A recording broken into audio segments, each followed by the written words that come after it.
Well, in the USA, the price of oil has collapsed to a record low as demand dries up and storage runs out. Por primera vez en la historia, el combustible más usado por el ser humano enfrentaba una crisis que era difícil de aceptar como realidad.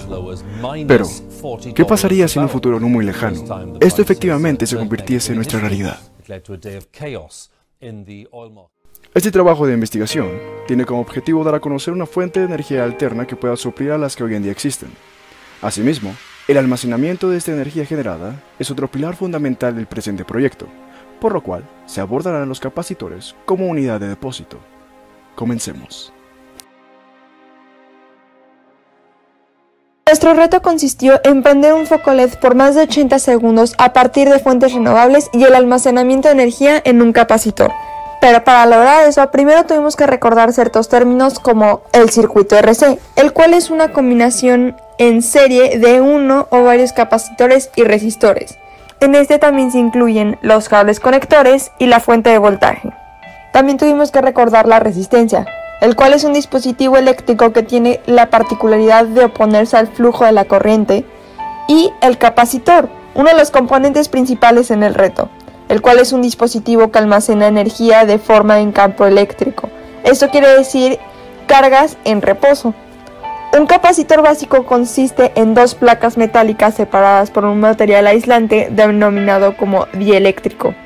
Su principal diferencia con una batería es que el capacitor solo almacena energía, mientras que la pila almacena y genera energía. Finalmente utilizamos las siguientes fórmulas para obtener distintos datos como la capacitancia, la energía almacenada, el voltaje, corriente, carga y descarga, etc. La electroquímica es una rama de la química que estudia la transformación entre la energía eléctrica y la energía química. Una celda galvánica es una unidad que genera energía eléctrica a partir de una reacción química redox, en la cual se necesitan dos soluciones electrolíticas y dos electrodos, en las que estos últimos puedan llevar a cabo sus procesos. Dichas semireacciones son la oxidación y reducción de los elementos, en donde la sustancia que pierde electrones es la que se oxida, y la sustancia que los gana se reduce.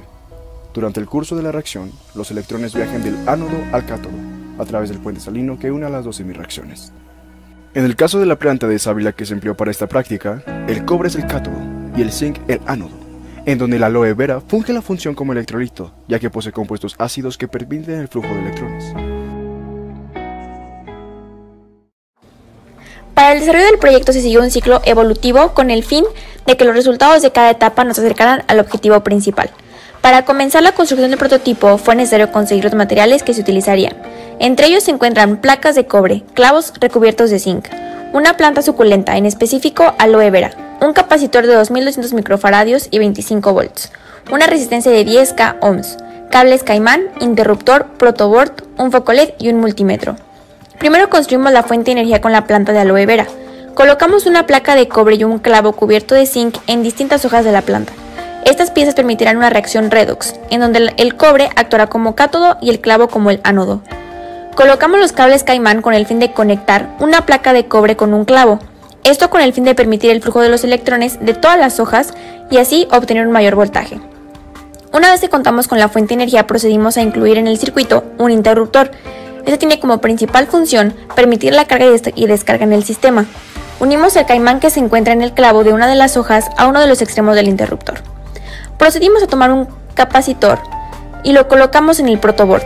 En el polo positivo del capacitor se conectó el caimán que se encuentra en la pieza de cobre de una de las hojas de la planta, mientras que en la salida que se encuentra en medio del interruptor se conectó un cable hacia la pata negativa del capacitor, esto con el fin de cerrar el circuito de carga. Después, conectamos la última salida del interruptor a una resistencia de 10K ohms, la cual se encontraba unida al foco LED. Tanto la resistencia como el foco se encontraban en el protoboard. Una vez que contamos con el circuito, se realizó una carga y descarga con el fin de encender el foco LED por 80 segundos. El multímetro nos ayudó a realizar medidas de voltaje y amperaje en el sistema. De los datos recopilados de las mediciones de voltaje y corriente para carga y descarga, utilizamos hojas Excel para poder guiarnos en el desarrollo de las gráficas de voltaje y corriente para su interpretación. Exportamos las hojas Excel en formato .csv a MATLAB y empezamos con el trabajo de las gráficas.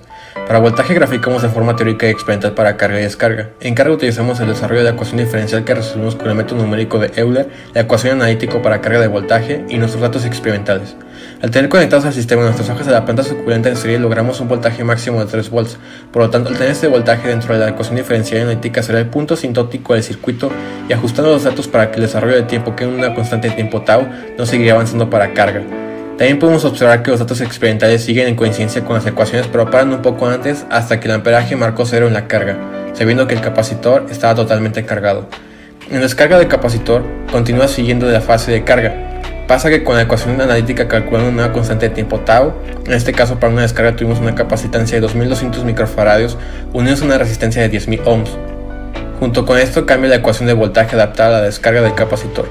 Nuestros datos experimentales se ven un poco desfasados de la ecuación analítica, descargando un voltaje en un tiempo más rápido al que se ve en la ecuación analítica. Para la gráfica de corriente en carga y descarga, utilizamos la misma ecuación analítica para ambos casos. Esto porque en la carga y descarga del capacitor, la corriente al llegar a 0 nos indica si el capacitor está totalmente cargado o descargado. De igual forma, ambos datos experimentales van hacia abajo en la línea asintótica con el eje X. Ajustamos la constante de tiempo tau para los datos y vemos los datos experimentales para una corriente como llegan a 0 respectivamente para el tiempo de carga y descarga.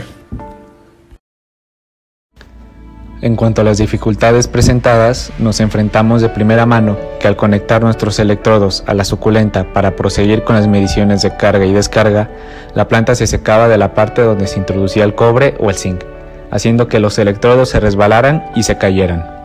Del mismo modo, al secarse, hacía que conforme pasaba el tiempo el voltaje disminuyera, ya que el contacto del electrolito con los electrodos era menor.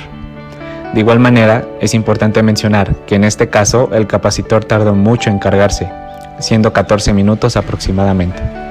También, al conectarse 6 pares de electrodos en línea, se hizo uso de mucho material metálico, teniendo muchas cosas conectadas a la vez, por lo que teníamos que tener cuidado que todo estuviera en su lugar y bien conectado. Posteriormente, fue complicado poder registrar los datos, ya que se necesitaban 2 multímetros para medir el voltaje y amperaje, un cronómetro para medir tiempo y una cámara que grabara el proceso, por lo que era casi imposible hacer todo esto con solo una persona. Sin embargo, aún con todos estos inconvenientes, se pudo lograr el cometido de este reto. Todo lo que se ha expuesto a lo largo de este trabajo se resume en que la química está en todo momento y en todo lugar, tal que se puede producir energía eléctrica a partir de un proceso simple como lo son las reacciones redox a partir de un sistema vegetal. Igualmente, gracias a la evolución tecnológica, hoy en día se cuenta con los capacitores, unidades de almacenamiento de energía que pueden sustituir a las baterías gracias a las ventajas sobre estas últimas. Así pues, concluimos que el futuro nos alcanza cada día más y el desarrollo de energías alternas es indispensable para el bienestar del ser humano como para el del planeta.